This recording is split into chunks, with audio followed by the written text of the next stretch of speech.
Sociologist, how are you? Just wanted to check in. Wrapping up sex and gender today. Hope the conversations are going well. I liked the race and ethnicity topics that you guys brought to the table. Some interesting stuff, including a racist sink, which I thought was sort of interesting in a bad way. So, marriage and family, relationships and family, intimate relationships, all of that. We're all somehow, some way connected to a family, so a lot of this will be personal.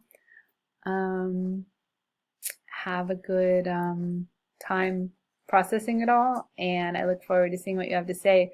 We're like 2 subjects left for the semester, and then we go into final review. So this one, and then social movements. Pretty exciting. Pretty exciting that it's almost summer. So that's all I have to say about that. And I look forward to reading your posts on sex and gender and then family. Take care.